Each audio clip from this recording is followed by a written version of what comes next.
Hi friends, ಇವತ್ತಿನ ಅಮ್ಮನ ರೆಸಿಪಿಲಿ ನಾನು ನಿಮಗೆ ಕಾರ್ನ್ ಉಪ್ಪಿಟ್ಟು ಯಾವ ತರ ಮಾಡೋದು ಅಂತ ಹೇಳ್ಕೊಡ್ತಾ ಇದ್ದೀನಿ. ಈ ಒಂದು ಸ್ಪೆಷಲ್ ರೆಸಿಪಿಯೊಂದಿಗೆ ನಾನು ನಿಮ್ಮನ್ನ ಮತ್ತೆ ಮೀಟ್ ಮಾಡ್ತಾ ಇದ್ದೀನಿ. ಹಾಗೆ ಯಾರೆಲ್ಲ ಈ ವಿಡಿಯೋನ ನೋಡ್ತಾ ಇದ್ದೀರಾ, ವಿಡಿಯೋ ನಿಮ್ಗೆ ಇಷ್ಟ ಆದ್ರೆ ಲೈಕ್ ಮಾಡಿ, ಶೇರ್ ಮಾಡಿ, ಕಮೆಂಟ್ ಮಾಡಿ. ಹಾಗೆ ಈ ರೆಸಿಪಿನ ನಿಮ್ಮ ಮನೆಯಲ್ಲಿ ಒಂದ್ಸಲ ಟ್ರೈ ಮಾಡಿ. ಹಾಗೆ ಈ ಒಂದು ಕಾರ್ನ್ ಉಪ್ಪಿಟ್ಟನ್ನ ಯಾವ ತರ ಮಾಡಿದೆ, ಇದಕ್ಕೆ ಏನೆಲ್ಲ ಇಂಗ್ರೀಡಿಯೆಂಟ್ಸ್ ಬೇಕು ಇವತ್ತಿನ ವಿಡಿಯೋದಲ್ಲಿ ನಾನು ನಿಮ್ಗೆ ತಿಳಿಸ್ಕೊಡ್ತೀನಿ. ಸೊ ತಡ ಮಾಡದೆ ವಿಡಿಯೋ ಸ್ಟಾರ್ಟ್ ಮಾಡೋಣ ಬನ್ನಿ.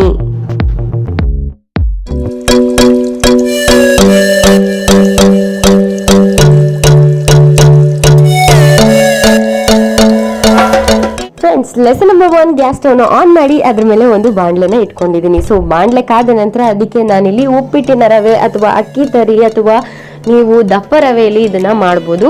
ಸೊ ತುಂಬಾ ಜನ ಉಪ್ಪಿಟ್ಟಿನ ರವೆ ಇಷ್ಟ ಆಗಿಲ್ಲ ಅಂದ್ರೆ ಅಕ್ಕಿ ತರಿಲಿ ಮಾಡ್ಕೋಬಹುದು ಅಥವಾ ಗೋಧಿ ನುಚ್ಚಿನಲ್ಲಿ ಕೂಡ ಈ ಒಂದು ಕಾರ್ನ್ ಉಪ್ಪಿಟ್ಟನ್ನ ಮಾಡ್ಕೋಬಹುದು. ಆದ್ರೆ ರವೆ ಬದಲಿಗೆ ಗೋಧಿ ನುಚ್ಚು, ಅಕ್ಕಿ ನುಚ್ಚು ಈ ತರ ಯೂಸ್ ಮಾಡ್ಕೋಬಹುದು. ಸೊ ನಾನಿಲ್ಲಿ 1 ಕಪ್ ಆಗುವಷ್ಟು ರವೆನ ತಗೊಂಡು ಅದನ್ನ ಚೆನ್ನಾಗಿ ಕೆಂಪಿಗೆ ಬರ್ಬೇಕು. ಆ ಕಲರು ವೈಟ್ ಕಲರ್ ಇದ್ದಿದ್ದು ಕೆಂಪು ಕಲರ್ ಬರಬೇಕು. ಅಲ್ಲಿ ತನಕ ನಾನು ಅದನ್ನ ಲೋ ಫ್ಲೇಮ್ ಅಲ್ಲಿ ಚೆನ್ನಾಗಿ ಹುರ್ಕೋತಾ ಇದ್ದೀನಿ. ಇದಕ್ಕೆ ನಾನು ಯಾವುದೇ ತರದ ಎಣ್ಣೆ ತುಪ್ಪ ಏನೂ ಹಾಕಿಲ್ಲ, ಹಾಗೆ ಡ್ರೈ ರೋಸ್ಟ್ ಮಾಡ್ಕೊಂಡು ಹುರ್ಕೋತಾ ಇದ್ದೀನಿ. Friends, this is the main step ಅಂತಾನೆ ಹೇಳ್ಬೋದು. ಇದು ಮೊದಲನೇ ಮೆಥಡು. ಯಾಕಂದ್ರೆ ನೀವು ರವೆನ ಚೆನ್ನಾಗಿ ಉರಿಲಿಲ್ಲ ಅಂದ್ರೆ ಈ ಒಂದು ಉಪ್ಪಿಟ್ಟಿನ ಹದ ಕೆಟ್ಟೋಗ್ಬಿಡುತ್ತೆ. ಸೊ ರವೆಯನ್ನ ನೀಟಾಗಿ ಉರಿರಿ, ಆದಷ್ಟು ಸಣ್ಣಗಿನ ಒಂದು ಫ್ಲೇಮ್ ಅಲ್ಲೇನೆ ಇಟ್ಕೊಂಡು ಅದನ್ನ ಉರಿರಿ. ಅದಾದ್ಮೇಲೆ ಅದನ್ನ ಒಂದು ಪ್ಲೇಟಿಗೆ ಶಿಫ್ಟ್ ಮಾಡ್ಕೊಂಡು ಅದೇ ಬಾಂಡ್ಲಿಗೆ ನಾನಿಲ್ಲಿ ಒಗ್ಗರಣೆ ಹಾಕ್ತಾ ಇದ್ದೀನಿ. ಸೊ ಒಗ್ಗರಣೆಗೆ ಫಸ್ಟ್ ಸ್ವಲ್ಪ ಎಣ್ಣೆಯನ್ನ ಹಾಕೋತಾ ಇದ್ದೀನಿ. ಎಣ್ಣೆ ಜೊತೆ ತುಪ್ಪ ಕೂಡ ಆ್ಯಡ್ ಮಾಡ್ಕೋಬಹುದು. ಎಣ್ಣೆ ಕಾದ ನಂತರ ನಾನಿಲ್ಲಿ ಸಾಸಿವೆಯನ್ನ ಹಾಕ್ತಾ ಇದ್ದೀನಿ. ಹಾಗೆ ಅರ್ಧ ಟೇಬಲ್ ಸ್ಪೂನ್ ಅಷ್ಟು ಉದ್ದಿನ ಬೇಳೆಯನ್ನ ಹಾಕ್ತಾ ಇದ್ದೀನಿ. ಹಾಗೆ 1 ಟೇಬಲ್ ಸ್ಪೂನ್ ಅಷ್ಟು ಕಡಲೆ ಬೇಳೆಯನ್ನ ಹಾಕ್ತಾ ಇದ್ದೀನಿ. ಇದನ್ನು ಅಷ್ಟೇ ನೀವು ಹೊಂಬಣ್ಣ ಬರೋವರೆಗೂ ಚೆನ್ನಾಗಿ ಹುರ್ಕೋಬೇಕು. ಫ್ರೆಂಡ್ಸ್, ಈ ಒಂದು ಉಪ್ಪಿಟ್ಟು ತುಂಬಾನೇ ಚೆನ್ನಾಗಿರುತ್ತೆ. ಬೆಳಗಿನ ಬ್ರೇಕ್ಫಾಸ್ಟ್ಗೆ ಅಥವಾ ನೈಟ್ ನೀವು ಏನಾದ್ರು ಡಿನ್ನರ್ ಪ್ಲಾನ್ ಮಾಡ್ತಾ ಇದ್ದೀರಾ, ನಿಮ್ಗೆ ಸಡನ್ ಆಗಿ ಏನು ಮಾಡೋಕ್ಕಾಗಿಲ್ಲ ಅಂದ್ರೆ ಈ ಒಂದು ಉಪ್ಪಿಟ್ಟನ್ನ ಮಾಡ್ಕೊಂಡು ತಿನ್ನಿ, ಟಕ್ ಅಂತ ಆಗುತ್ತೆ. ಹಾಗೆ ತುಂಬಾ ಹೆಲ್ದಿ ಕೂಡ ಇರುತ್ತೆ.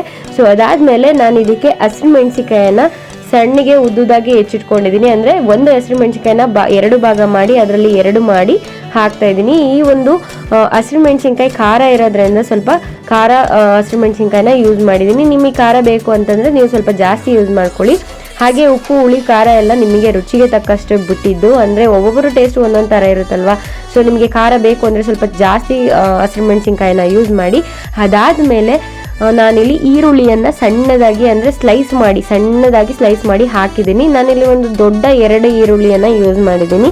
ಫ್ರೆಂಡ್ಸ್, ಇದನ್ನ ಈರುಳ್ಳಿಯನ್ನ ಜಾಸ್ತಿ ನೀವು ಇದನ್ನ ತುಂಬಾ ಫ್ರೈ ಮಾಡಬಾರ್ದು. ಅಂದ್ರೆ ಈ ಒಂದು ಕಪ್ಪುಗೆಲ್ಲ ನಾವು ಫ್ರೈ ಮಾಡ್ತೀವಲ್ವಾ, ಈ ಪಲಾವ್ಗೆಲ್ಲ ಮೇಲ್ ಹಾಕಕ್ಕೆ, ಆ ತರ ಒಂದು ಕಪ್ಪು ಬಣ್ಣ ಬರೋ ತನಕ ಅದನ್ನ ಫ್ರೈ ಮಾಡಬೇಡಿ. ಉಪ್ಪಿಟ್ಟಿನ ಹದ ಕೆಟ್ಟೋಗ್ಬಿಡುತ್ತೆ.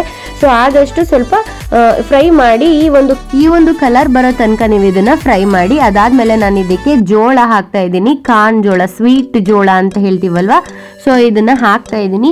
ಫ್ರೆಂಡ್ಸ್, ಈ ಜೋಳದ ಉಪ್ಪಿಟ್ಟು ಅಂದ್ರೆ ಕಾರ್ನ್ ಉಪ್ಪಿಟ್ಟು ತುಂಬಾನೇ ಚೆನ್ನಾಗಿರುತ್ತೆ. ಮಕ್ಳಿಗಂತೂ ತುಂಬಾನೇ ಚೆನ್ನಾಗಿ ಅನ್ಸುತ್ತೆ, ತಿಂತಾರೆ.